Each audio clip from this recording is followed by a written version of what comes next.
Bom, eu quero compartilhar com você nessa manhã sobre um diagnóstico do nosso tempo. Exatamente porque hoje é domingo de carnaval, Deus trouxe esse tema ao meu coração. Um diagnóstico do nosso tempo. E eu estava pensando nesse período de carnaval como ele tem muito a ver com a minha vida. É interessante como nós crescemos numa cultura, num país, né?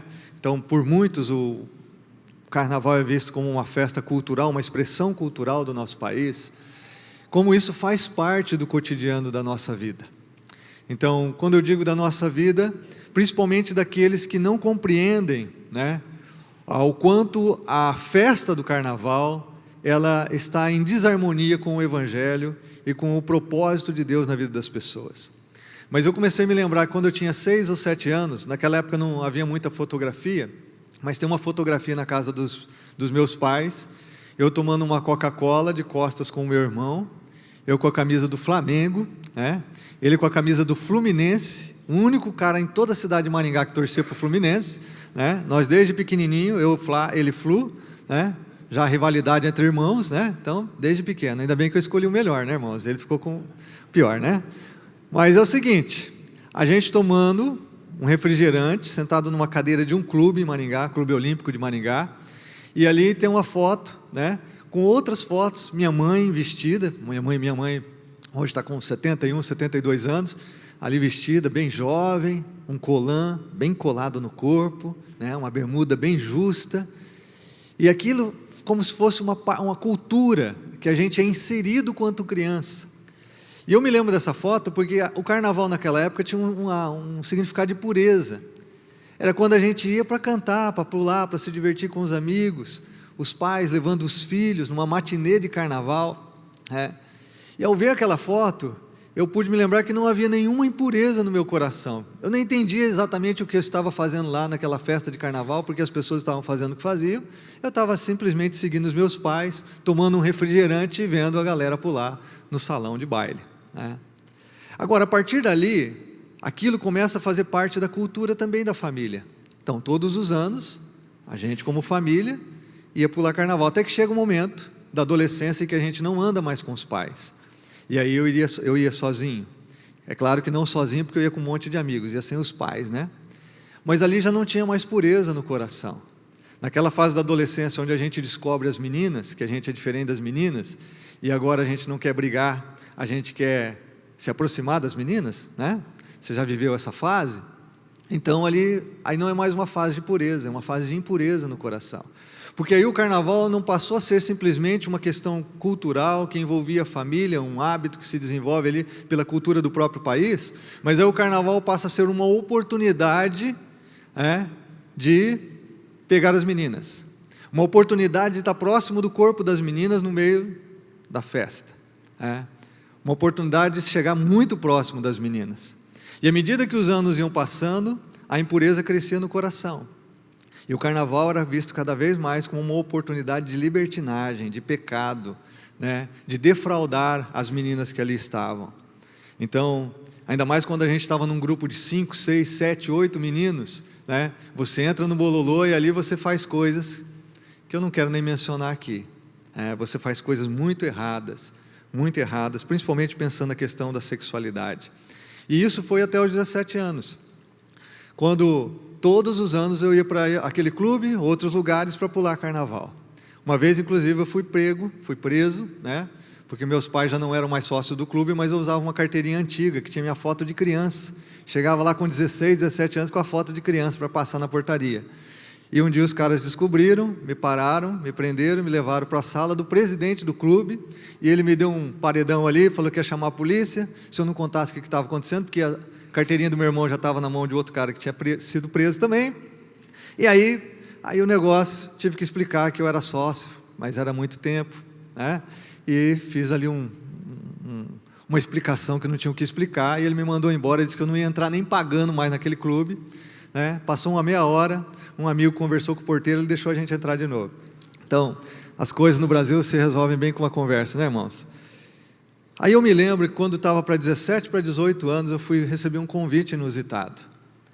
Meus pais já frequentavam a igreja, minha mãe, meu pai já haviam sido transformados por Jesus, haviam sido batizados, Eu não ia à igreja, eu critiquei muito o fato deles irem, eu era contra, eu tirava sarro, não fui ver o batismo deles. E aí, Deus vem trabalhando em todo esse processo da minha adolescência, juventude, mostrando o vazio do meu coração, o erro do pecado, gerando culpa, uma culpa salvadora no meu coração. E aí, minha mãe diz assim: olha, vai ter um acampamento de jovens no carnaval, por que você não vai para esse acampamento? Os jovens vão todos para lá, é muito legal. Eu não sei o que aconteceu, mas eu aceitei ir. Aceitei ir para esse acampamento, que era exatamente o acampamento Shalom, onde os nossos jovens estão reunidos. Isso foi em fevereiro de 1989, 31 anos atrás. E lá eu vi uma galera diferente. Uma galera que não estava tomando, uma galera que não estava fumando baseado, uma galera que não estava ali, simplesmente pela impureza do coração. E aquilo foi muito diferente mesmo. Eu nunca tinha estado com aquela galera. E aí o primeiro dia eu queria ir embora, porque você está num ambiente desambientado, você não conhece ninguém. Passou para o segundo dia, terceiro dia, no quarto dia, que era terça-feira de carnaval, uma mensagem no Salmo 32, o pastor Jacó de Maringá estava pregando essa mensagem, Salmo do pecado de Davi. Eu vi a minha vida, era o meu pecado, era a minha história de pecado, de rebeldia contra Deus, de pecaminosidade no coração, era a minha história. E ali Deus falou comigo claramente, e eu me arrependi dos meus pecados, eu rendi meu coração a Jesus. E nunca mais a minha vida foi a mesma. Nunca mais. E eu fiquei pensando como essa experiência do carnaval está atrelada. Porque a gente pode negar, alguns aqui podem dizer que não gostam do carnaval, mas ele faz parte do nosso país. Inclusive, nós mesmos dizemos que o Brasil só começa a funcionar depois do carnaval. Não é isso que a gente fala? Agora, o carnaval é algo que é para dar vazão aos apetites carnais. O que não tem nada a ver de espiritual. Promove excessos de todo tipo, como gula, embriaguez, orgias sexuais, que afetam a dignidade humana, além de resultar em um significativo aumento nos casos de doenças sexualmente transmissíveis, de gravidez indesejada, sem falar nos casos de infidelidade conjugal que terminam em divórcio. Há também um espantoso aumento do uso de abuso do álcool, de drogas nos dias de carnaval, gerando inúmeros casos de intriga, violência e mortes nos salões, nas ruas e no trânsito. Mulheres nuas, homens fantasiados de mulher ou de bebê com fralda e chupeta, pessoas com fantasias diabólicas e medonhas, um descalabro total que promove tudo que é ridículo, estúpido, leviano, vergonhoso, extravagante, uma festa que costumeiramente termina em amargas cinzas, por isso a quarta-feira de cinzas. No passado, irmãos, as máscaras de carnaval serviam para ocultar a identidade daqueles que queriam cair na folia sem comprometerem a sua imagem pública. Sempre que se usa máscara, você está querendo realmente ocultar aquilo que você é, ou ocultar a sua imagem pública. Então era isso que acontecia. Agora, como o pecado ele se torna cada vez mais claro, nos nossos dias as pessoas não precisam de máscara nem de hipocrisia, porque o pecado tem dominado o coração e tem dado lugar a um descaramento total. E essa é a degradação da sociedade, degradação moral da sociedade. Então, carnaval não tem nada a ver com cristianismo. Carnaval não tem nada a ver porque nós somos chamados a andar em espírito para não cumprir o desejo da carne. Aquilo que nós vemos como expressão de uma cultura é na verdade uma expressão da pecaminosidade humana. Além do fato de muitos sociólogos, antropólogos escreverem a questão do pão e o circo. Você já ouviu essa expressão que advém lá do Império Romano, onde o Império Romano tinha, os imperadores descobriram que você dá um tanto de trigo para o povo e também espetáculos nas arenas, isso fazia com que o povo se tornasse menos rebelde, menos propenso à oposição política dentro do império. Então eles davam pão e circo. Há alguns historiadores que questionam isso, mas é de um certo conhecimento comum, que era exatamente essa prática dentro do Império Romano, e exatamente é isso que nós vivemos no Brasil. Então você tem Bolsa Família, você tem carnaval, você tem futebol, e o povo continua na sua letargia, na sua inércia, em relação a transformações políticas, sociais, morais no nosso país. É o pão e o circo. E vamos festejar, porque nós estamos no Brasil, não é verdade, irmãos? Vamos celebrar, Vamos celebrar o quê? O que nós estamos celebrando? Num país com níveis de corrupção, violência, em níveis que ultrapassam, a grande parte dos países do mundo. O que nós estamos celebrando como país? Ah, mas o povo tem que ter alegria. O povo tem que ter alegria, mas que tipo de alegria? Uma alegria que gera mais sofrimento, uma alegria que gera mais transtorno, uma alegria que abre portas para as pessoas serem escravas. Eu tive amigos que começaram a usar drogas no período de carnaval, nunca mais pararam de usar drogas. Então, há coisas que você faz no carnaval que ditam uma prática na sua vida. A partir dali você perde a vergonha, você fica cara de pau, você fica sem vergonha. A partir dali, aquilo que você faz no conjunto, você passa a fazer na individualidade. Há tantas coisas que advêm como expressão de uma festa que é considerada cultura no país. Bom, e aí o texto que Deus me leva então, como um diagnóstico do nosso tempo, é um diagnóstico que Paulo faz da humanidade, do seu tempo.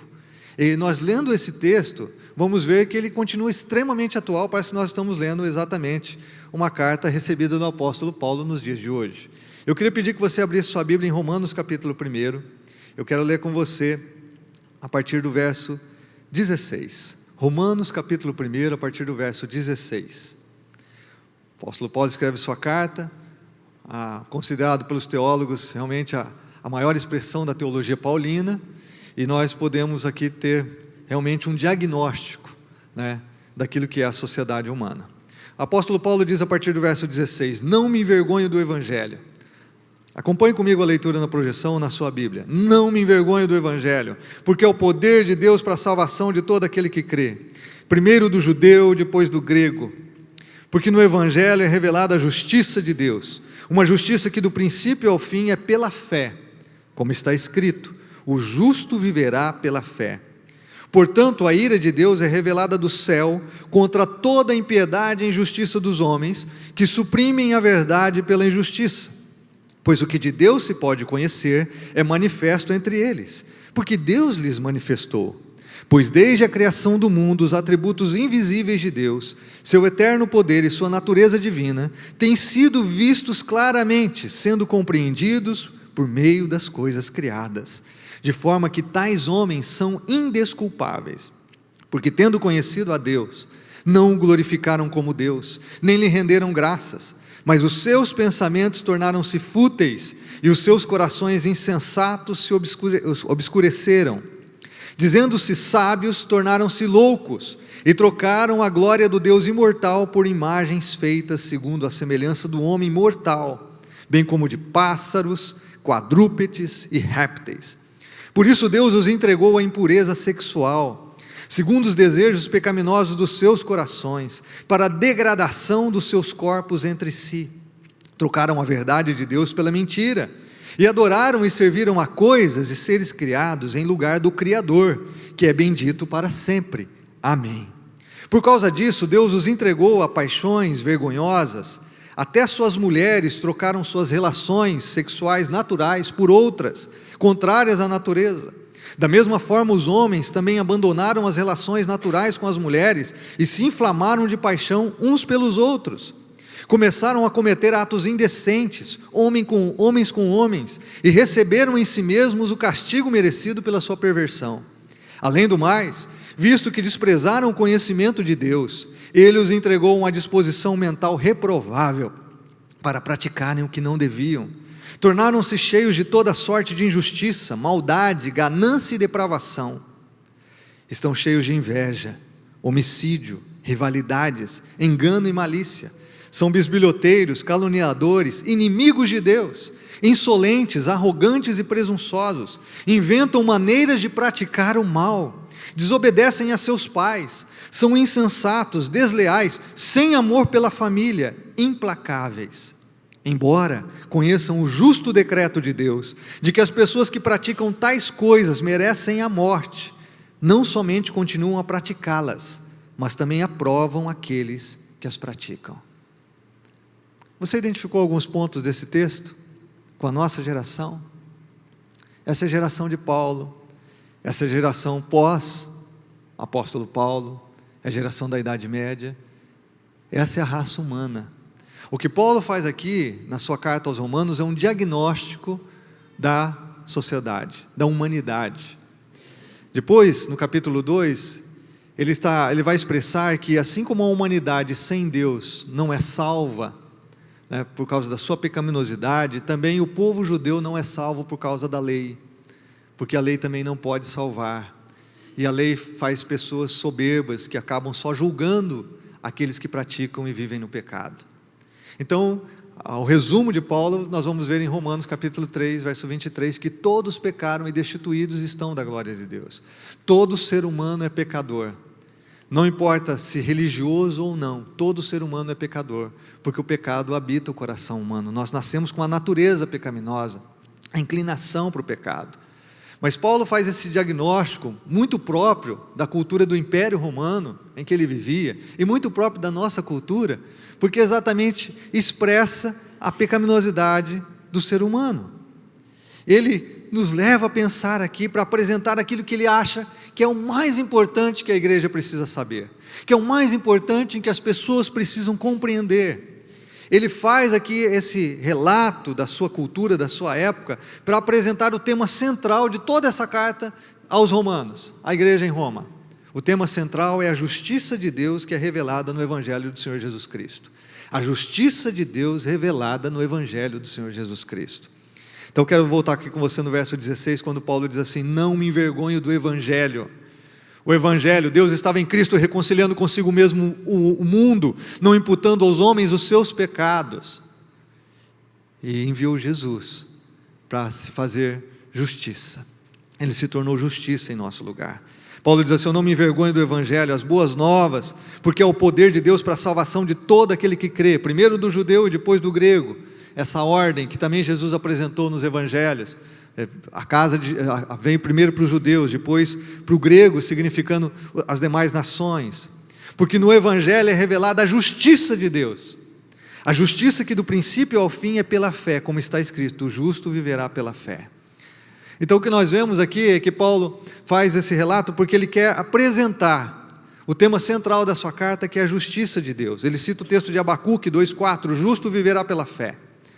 Ou seja, porque cremos em Jesus como Senhor e Salvador das nossas vidas, porque cremos em Jesus como Deus que veio em carne, habitou entre os homens e pagou o preço dos nossos pecados, nós podemos ser declarados justos.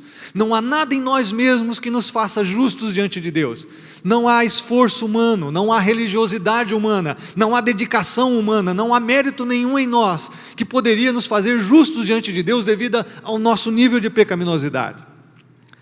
Mas Jesus veio em carne, morreu na cruz do Calvário, fez a obra de redenção, nos substituiu na cruz, e quando nós cremos então no sacrifício de Jesus, nós somos declarados justos. Deus não olha mais o nosso pecado, Ele olha o sangue de Cristo que cobre a nossa vida. Agora somos declarados justos pelos méritos de Cristo, porque Ele morreu em nosso lugar, porque Ele escolheu nos substituir. Então Deus pode executar a sua justiça sobre esse mundo, salvando aqueles que creem em Cristo. Para Paulo, a vida e salvação eram praticamente sinônimos. É por isso que ele diz: o justo vive pela fé. Sinônimo de salvação: o justo é salvo pela fé. Ele é salvo da condenação do pecado, ele é salvo também da prática dos seus pecados pela fé em Cristo. E o apóstolo Paulo, vai desenvolver esse tema central em toda a sua carta aos Romanos. Mas a pergunta que eu levanto aqui então é: por que nós precisamos, irmãos, de justificação pela fé? Eu acho que essa pergunta Paulo está respondendo nesse diagnóstico da geração. Por que a gente precisa tanto disso, né? E eu quero destacar aqui que justificação é um ato imediato de Deus. Ele é uma resposta à nossa fé. A justificação não é um processo. Nós somos justificados como quando cremos em Jesus. Por isso que eu já mencionei aqui há algumas semanas que existem 3 tempos da salvação. O tempo passado, que é quando nós cremos em Jesus, nós fomos declarados justos e fomos então livres da condenação do pecado. Aí a partir dali nós vivemos como discípulos, num relacionamento de amor com Jesus. E aí nós somos santificados dia a dia, de glória em glória, como o apóstolo Paulo afirma. E essa então é a salvação no tempo presente, que diz respeito à nossa santificação. Cada dia vamos crescendo em graça e conhecimento de Cristo Jesus e nos tornando mais santos para Ele, mais honrados para Ele, com o coração mais voltado para Deus. E aí então tem a salvação no tempo futuro, que os teólogos chamam de glorificação, que é quando Jesus vai voltar, e nós vamos então receber um corpo glorificado, semelhante ao de Cristo, estaremos para sempre com Ele. Agora, a justificação que Paulo se refere aqui, ela não tem graus. Todos os salvos estão justificados de igual forma, porque creem em Jesus. E é por isso que em Romanos, então, no capítulo 8, verso 1, Paulo afirma: nenhuma condenação há para aqueles que estão em Cristo Jesus. Bom, por que precisamos da justificação pela fé? Quero dar aqui algumas razões. Primeiro, a culpa da raça humana. A raça humana está em culpa diante de Deus. Por isso, olha o que diz o verso 18 aqui. Paulo diz: portanto, a ira de Deus é revelada do céu contra toda impiedade e injustiça dos homens, que suprimem a verdade pela injustiça. Deus está irado, irmãos. Deus está irado com essa humanidade. Deus está irado com os homens. E essa é uma mensagem que nós não podemos nos esquecer. Porque no nosso dia a dia nós ouvimos assim: não, Deus é amor. Sim, Ele é amor. Mas assim como Deus é amor, Ele também é um Deus de ira. E nós muitas vezes não compreendemos a ira de Deus, porque nós achamos que a ira de Deus é como a nossa, que a gente perde a estribeira, né? Que a gente então roda a baiana, como diz a expressão, que a gente, aí a gente expressa toda a nossa ira, e a gente procura se vingar das pessoas, e a gente faz coisas ruins que a gente se arrepende na nossa ira, porque a ira humana não produz a justiça de Deus. A Bíblia mesmo afirma isso. Não, a ira de Deus é diferente. A ira de Deus é uma oposição contra tudo aquilo que fere a sua santidade, a sua glória, contra tudo aquilo que rouba de você a paz de um relacionamento com Deus. A ira de Deus é contra tudo aquilo que realmente leva você a ser escravo do pecado, uma marionete nas mãos do diabo e da cultura que exatamente é dirigida por esse diabo. Deus se ira com toda essa situação. A Bíblia de Deus diz aqui, a palavra de Deus diz que Deus está irado. Ele está irado, irmãos, irado com essa sociedade. Se eu e você olhamos as notícias nos jornais, o número de abuso sexual contra as crianças, o número de estupros todos os dias no Brasil, inclusive estupros coletivos, se nós olhamos as notícias e nós ficamos irados, você imagina um Deus santo, que criou o ser humano para a sua glória e para o seu louvor. Se Deus não ficasse irado com toda essa pecaminosidade, Ele não seria um Deus santo, um Deus de amor e nem um Deus justo. A ira de Deus é a expressão do amor e da santidade de Deus. A santidade, o amor de Deus não são incompatíveis com a sua ira. Pelo contrário, exatamente porque Deus ama a humanidade, é que Ele se ira contra o pecado dessa humanidade, contra aquilo que nos rouba dos seus braços de amor, contra aquilo que nos impede de caminhar com Ele de coração. Agora observe que Paulo diz aqui, ele diz assim que essa humanidade suprime a verdade pela injustiça. Ela detém a verdade pela justiça. Em sua impiedade, ela sufoca a verdade. É muito comum você querer falar da verdade do Evangelho para alguém, a pessoa diz: não quero nem ouvir, porque eu não quero pecar. Não é que ela não quer pecar. A verdade é assim: eu não quero nem ouvir, porque eu quero me manter no pecado. E eu não quero sentir culpa. Eu quero continuar fazendo as coisas que eu estou fazendo. Eu não quero ouvir a verdade. Nós vivemos numa sociedade que suprime a verdade pela injustiça. Você vê nos programas de televisão, você vê nos filmes, você vê nas novelas, sempre a injustiça aparecendo. A injustiça é que é ensinada, a injustiça é que é compartilhada. A verdade não. Para você compartilhar a verdade é realmente algo muito difícil na nossa cultura. Primeiro, porque as pessoas não querem ouvir, porque querem se manter no pecado. Segundo, porque existe um sistema para que essa verdade do Evangelho não chegue ao coração das pessoas. A humanidade é culpada diante de Deus, exatamente porque escolhe aquilo que é injusto, aquilo que é impuro, aquilo que não tem a ver com o propósito de Deus para a sua vida, o propósito para o qual a humanidade foi criada. Não tem a ver sobre viver bem, porque o pecado emburrece os homens, o pecado emburrece a cada um de nós, o pecado gera injustiça no nosso coração, e os danos da pecaminosidade humana estão aí todos os dias nos jornais e à nossa volta. Nós sofremos por causa dos danos dessa pecaminosidade humana. Por isso Deus está irado. Deus realmente está irado. Ele proclama aqui com clareza: Deus está irado. E a ira é a reação da santidade divina face à impiedade e rebelião humana. E essa ira, Deus a aplica lentamente e com relutância. Porque Deus não quer aplicar a sua ira. Se Deus expressasse toda a sua ira, nós seríamos fulminados por conta do nosso pecado. Mas Deus aplica de forma lenta e com relutância, até chegar aquele dia, em que a Bíblia diz sim, que haverá um julgamento final, em que Jesus vai voltar e que a sua ira será assim manifesta, com toda a força, com todo o vigor. Mas Deus vai aplicando lentamente. É por isso que a humanidade sofre as consequências dos seus pecados. Exatamente porque Deus está irado e essa ira de Deus está sendo manifesta no dia a dia da nossa sociedade. Como disse um autor, a história do mundo é o juízo do mundo. A nossa própria história revela como nós estamos debaixo da ira de Deus. O fato de nós vivemos uma vida nesse mundo tão cheio de corrupção, de desobediência, de egoísmo, de orgulho, de individualismo, de pecado que nos afeta profundamente, revela que nós estamos debaixo da ira de Deus. E aqui nós vemos então que toda a humanidade, ela vive debaixo da culpa, da condenação do pecado. E é por isso que Deus está irado com a humanidade. Deus está irado com essa humanidade. Agora, Deus então, por causa dessa ira, faz algo que nós vamos identificar num segundo ponto aqui, que é a escolha pecaminosa da humanidade. A escolha pecaminosa da humanidade. Quero que você me acompanhe com paciência para você entender onde vamos chegar. O apóstolo Paulo diz no verso 19, o que Deus se pode conhecer é manifesto entre eles, pois Deus lhes manifestou. Nós temos na humanidade a criação, nós vemos Deus todo momento. Você olha a formação do ser humano no ventre de uma mulher, hoje nós temos os ultrassons, é a mão de Deus. Nós vemos a beleza da natureza, como tudo se encaixa, como há detalhes riquíssimos. Quanto mais o ser humano conhece, hoje com toda a tecnologia disponível, quanto mais conhecemos sobre a natureza e o nosso próprio corpo humano, isso deveria nos deslumbrar com a grandeza de um Criador. Mas por que as pessoas preferem crer, por exemplo, na evolução? Por quê? Porque com a evolução eu destruo a ideia de um Deus que nos criou. E se não existe um Deus que criou, então eu posso fazer o que eu quiser, eu não tenho comprometimento moral com ninguém. Por que a evolução, que é uma mera teoria, é tão ensinada como se fosse verdade, como se fosse fato? É uma teoria, aliás, desprovida realmente de muitos pontos, né? Não há os elos ali na questão do desenvolvimento, da evolução das criaturas.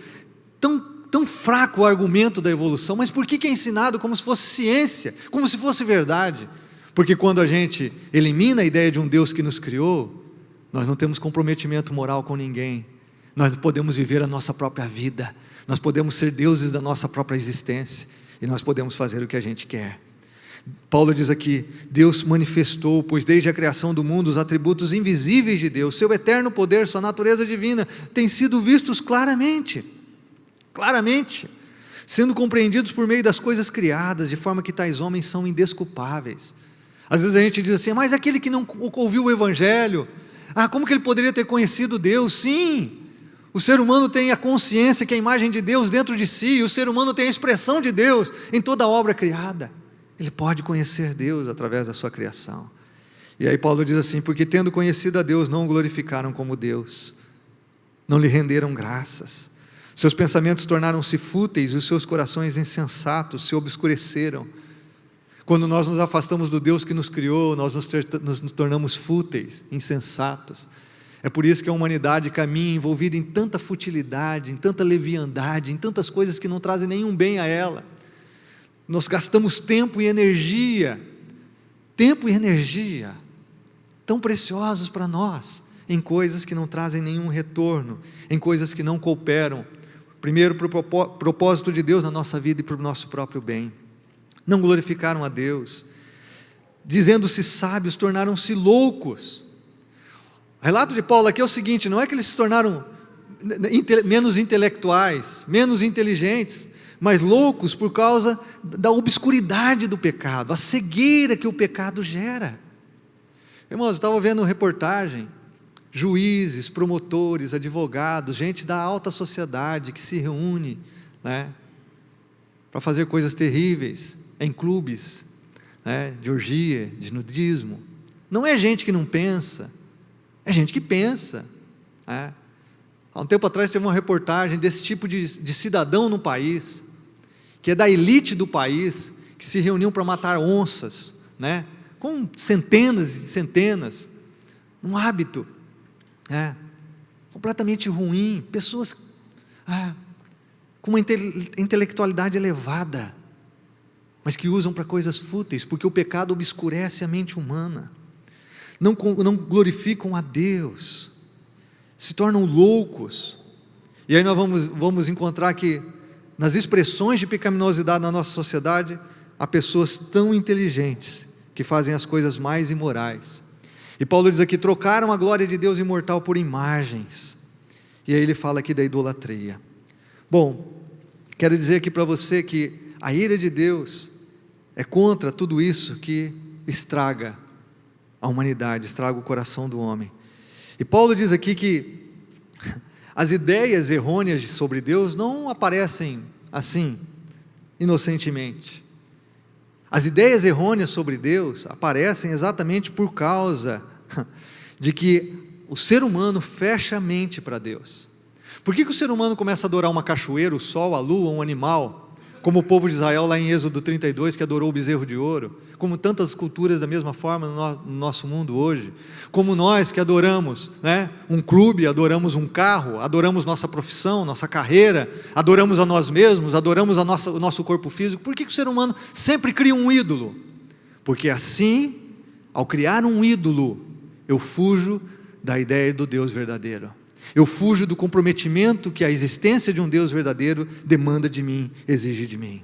E é importante sempre lembrar então, o que Paulo quer dizer aqui é que o conhecimento do Deus verdadeiro era acessível a todos os homens, como é acessível hoje, mas eles fecharam as suas mentes para Deus, e a idolatria se transforma então em fonte de moralidade.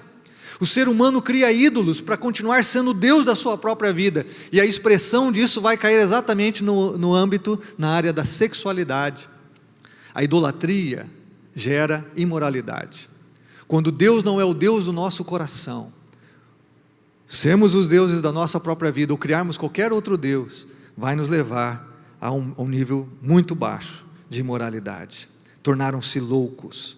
E aqui nós temos então o caráter de culpa da ignorância em que o homem está de Deus, porque a ignorância aqui, o que Paulo diz, é deliberada. Eu não conheço Deus.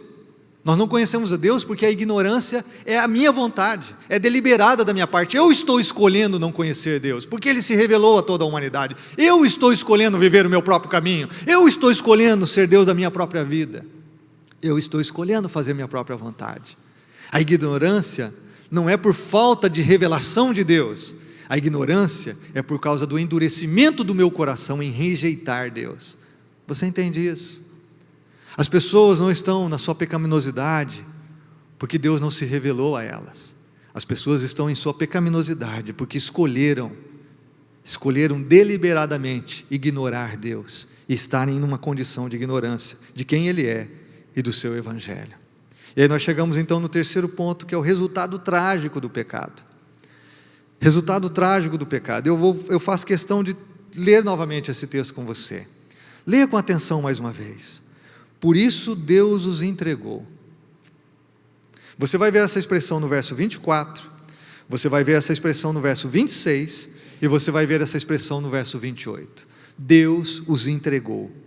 Como resultado da ira de Deus contra a pecaminosidade, Deus então entrega o ser humano às consequências de suas escolhas, as consequências dos seus pecados.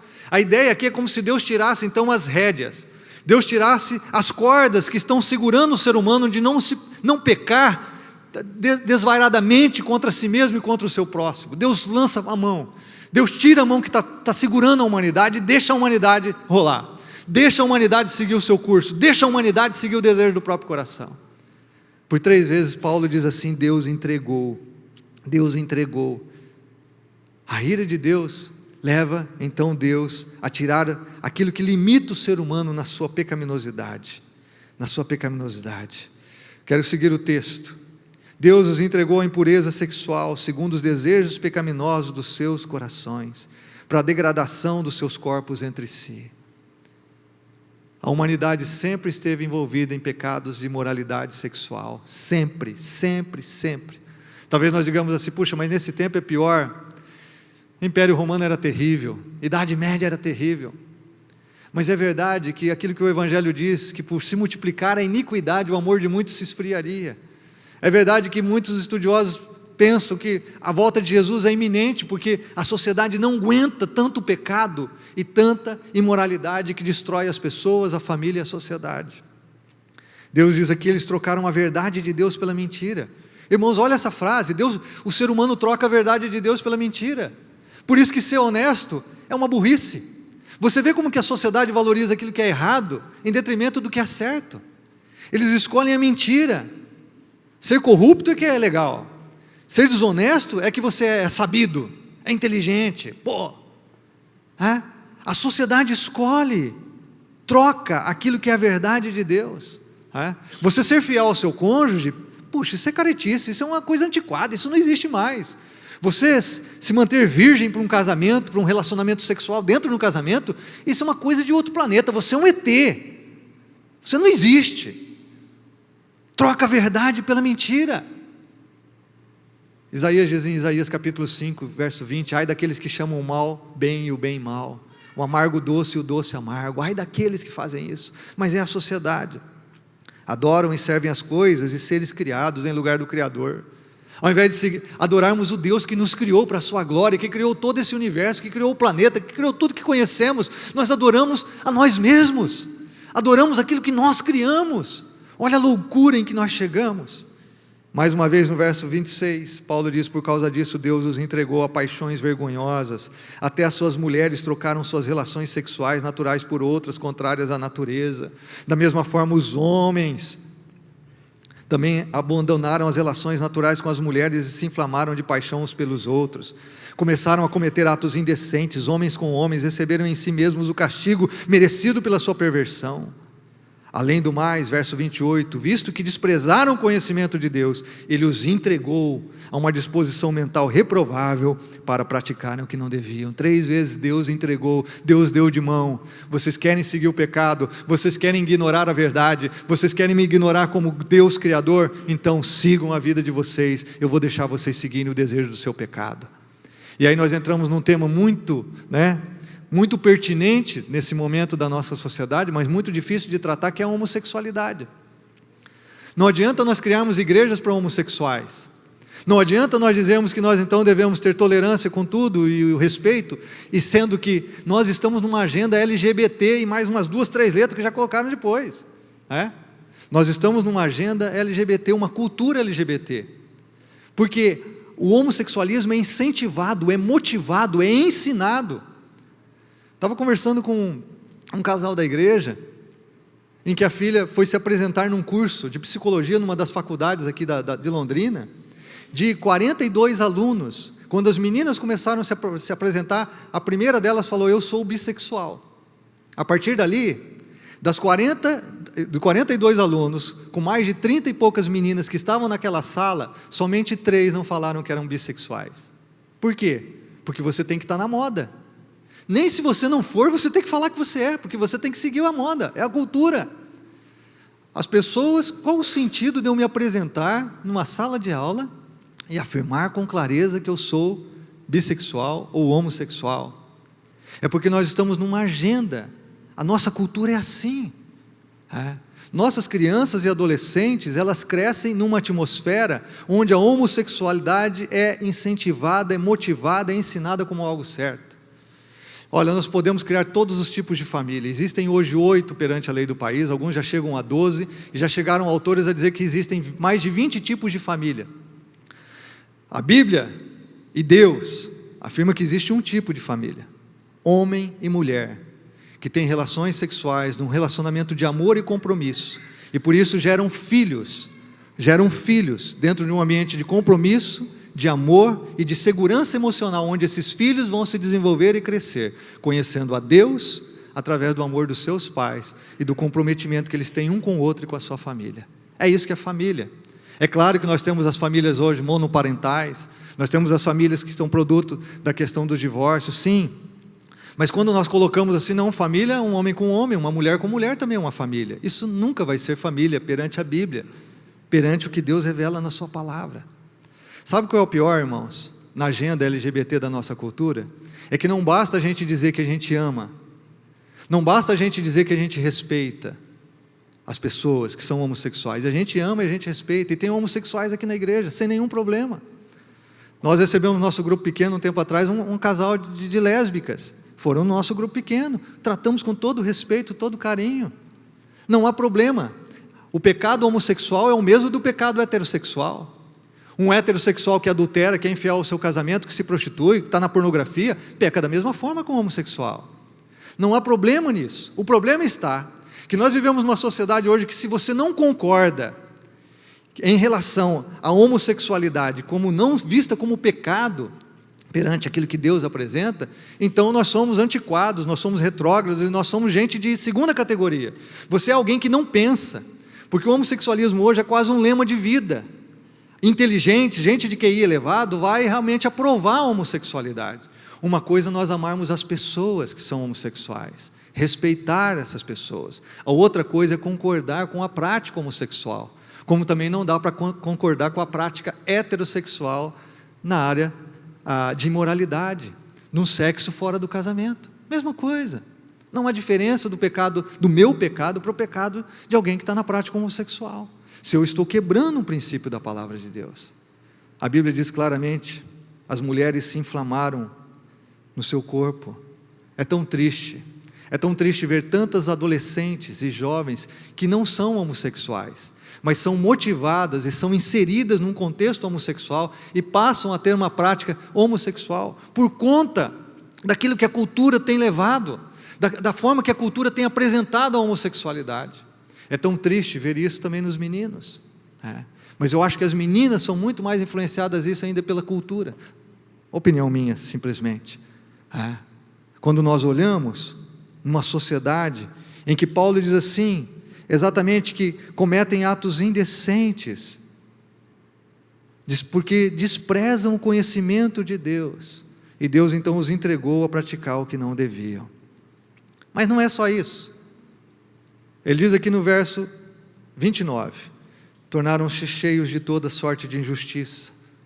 Nossa sociedade é injusta, maldade, ganância, quanto mais roubam, mais querem, e nós sofremos as consequências no nosso país. Crianças sem escolas decentes, gente morrendo nos corredores dos hospitais, num país tão rico, tão próspero, com tanto recurso, um país com tanta desigualdade social, por conta da pecaminosidade. Estão cheios de inveja, homicídio. Morrem-se mais pessoas, irmãos, no Brasil do que países que estão em guerra. Mais pessoas mortas por armas de fogo do que países que estão em guerra. Nós estamos numa geração que perde os seus adolescentes e jovens para o tráfico de drogas e para a violência urbana. Isso é de fazer chorar. Isso deveria nos levar a chorar, a clamar de joelho diante de Deus: tem misericórdia do nosso país, tem misericórdia. Essa semana eu e a pastora Marinês estávamos conversando com uma membro da nossa igreja, uma jovem que foi morar na Europa, e veio agora passar Natal não, um tempo com a família. Natal e Novo já ficaram meio, acho que ela chegou depois. Ela estava dizendo assim: pastor, na Europa, a gente fala do Brasil, a pecaminosidade, a questão homossexual, a questão leviana sobre o sexo, é uma coisa absurda, e a gente está aqui no Brasil, a gente não imagina o que está na Europa. A Europa foi o berço do cristianismo, e hoje é um continente sem Deus, e você vê a degradação moral atingindo todos os outros níveis. Aquilo que fez o continente ser o continente próspero que foi, por causa da ética pelo trabalho, do respeito a Deus e a família e as pessoas, todos oriundas do protestantismo e do evangelho. Essas bases, esses alicerces têm sido destruídos, e aí nós vemos uma Europa decadente. Ainda tem poder financeiro? Sim, mas é decadente. Isso vai passar, como em toda a história da humanidade, toda a sociedade que abandonou o conceito de família revelado por Deus, toda a sociedade que se entregou à pecaminosidade, a viver aquilo que desejava o seu coração, foi destruída, caiu. Ela estava dizendo: que nível que está a Europa, que nível. Quando nós olhamos aqui, irmãos, deveria nos levar a cair de joelhos. Paulo diz aqui: são bisbilhoteiros, caluniadores, inimigos de Deus.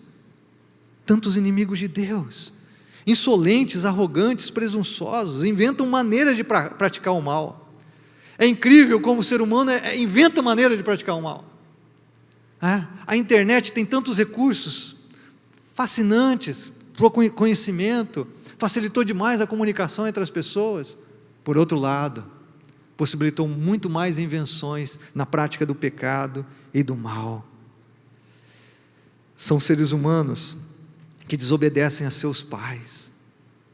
É tão triste hoje, irmãos, é raro vermos crianças e adolescentes que respeitam os seus pais e honram os seus pais, e a culpa não é das crianças, a culpa é dos pais.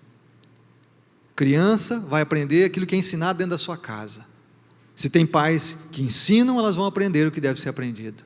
Mas nós vivemos numa geração em que gerar filhos é sinônimo de ser pai. E pai não é aquele que simplesmente gera um filho, pai é aquele que educa, que está junto, que ama, que investe na vida do seu filho. Vivemos uma geração doente. São insensatos, desleais, sem amor pela família. Não há amor pela família. Por isso vemos tantos casos de jovem matando os pais, pais matando filhos. Onde já se viu isso? Você matar seu próprio filho, estuprar sua própria filha, violentar sua criança. Onde já se viu isso? É o que nós vemos. Sem amor, implacáveis. Esse texto é tão pesado, irmãos. Esse texto é tão pesado, é tão triste. É tão triste falar sobre isso com vocês, mas essa é a nossa geração. E talvez você diga, eu sei de tudo isso, pastor. Ok, você sabe de tudo isso. Mas onde você relaciona tudo que você tem visto nos jornais à sua volta, o sofrimento das pessoas, com o Evangelho? Onde você relaciona tudo isso com o sacrifício de Jesus na cruz? Com aquilo que Paulo diz que é o justo vive pela fé. Não basta a gente ver tudo isso. Nós devemos ligar agora com aquilo que Cristo fez na cruz. Porque se eu vejo tudo isso e entendo a pecaminosidade da minha geração, da minha raça, e também entendo a minha própria pecaminosidade, isso me leva a cair de joelhos diante de um Deus de amor e de graça, que me oferece perdão e justiça através de Cristo. Isso leva a realmente compungir o meu coração e quebrantar meu coração diante dele e dizer, Jesus, eu preciso de ti para não ser completamente dominado por essa sociedade, por esse pecado que habita o meu próprio coração e que impera neste mundo. Senhor, eu preciso desesperadamente de ti, porque senão eu vou viver exatamente esse padrão que me era imposto pela cultura. Senhor, eu preciso de ti, livra-me de mim mesmo, livra-me, Senhor, do mal que habita este mundo. Eu preciso de ti, Senhor, porque tu és a única saída para mim. Irmãos, porque o fato de estar na igreja e ter uma religião não muda nada. A gente pode não estar lá pulando carnaval, e nem numa orgia sexual, ou me embriagando, ou usando droga, ou seja o que for, ou sendo corrupto aí nos palácios de Brasília, mas o pecado está no nosso coração. Nós podemos não fazer por causa do verniz social, da vergonha, ou do medo das consequências, mas o pecado ainda está aqui, o desejo está aqui, e aí não adianta nada.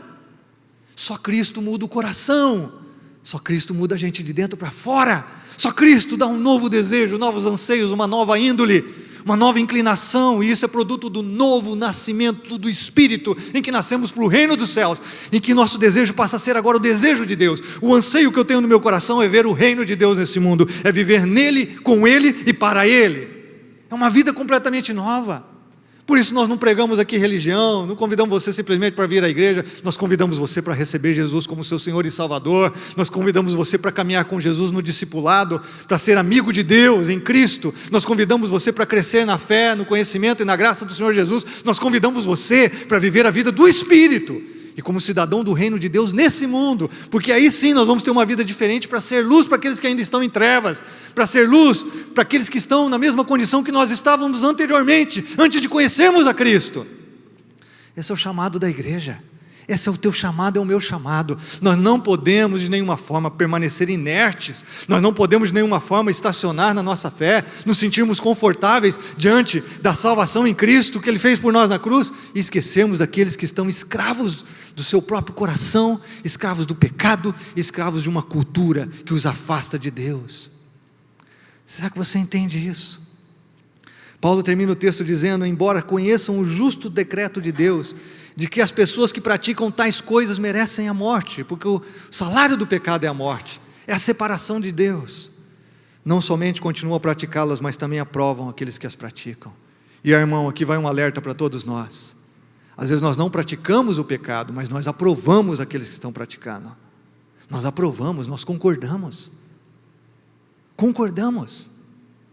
É normal às vezes na igreja você encontrar alguém que defende o homossexualismo, que não é pecado diante de Deus. É normal você encontrar na igreja gente que defende o uso de drogas. Ela não usa, mas ela aprova. Ela não usa, mas a prova. E aí, a gente pode ver assim, puxa, Deus está irado, Ele nos entregou ao pecado, não há saída, há saída, e a saída é sempre Jesus. Por isso Paulo, depois que argumenta sobre a questão da pecaminosidade humana, seja daqueles que estão fora da lei, como aqueles que estão debaixo da lei, o que ele vai argumentar no capítulo 2, ele diz em Romanos capítulo 3, verso 21 a 24, preste atenção, ele diz: mas agora se manifestou uma justiça que provém de Deus, aleluia, independente da lei, da qual testemunham a lei e os profetas, justiça de Deus mediante a fé em Jesus Cristo para todos os que creem, não há distinção, pois todos pecaram e estão destituídos da glória de Deus. Sim, todos estão em pecado, é verdade, mas eles são justificados gratuitamente por sua graça, por meio da redenção que é em Cristo Jesus. Existe esperança, sim, existe esperança em Cristo. Deus escolheu pagar o preço do nosso pecado para nos tirar desse lamaçal, nos tirar dessas doenças produtas do pecado, nos tirar dessa miséria em que nós nos encontramos, irmãos. Ele enviou Jesus Cristo, a esperança. Por isso Paulo escreve em Romanos 6, 23, pois o salário do pecado é a morte, mas o dom gratuito de Deus é a vida eterna em Cristo Jesus. O salário do pecado é sempre a morte. O pecado sempre vai prometer prazer e vai te dar tristeza. O pecado sempre vai prometer alegria e vai gerar muitas dores amargas no seu coração. Sempre o pecado vai prometer uma vida melhor e vai te levar para o nível mais baixo de existência que você pode chegar. O salário do pecado é a morte, sobretudo a separação de Deus, sem poder desfrutar de Deus e completamente entregue ao pecado. Realmente não há saída.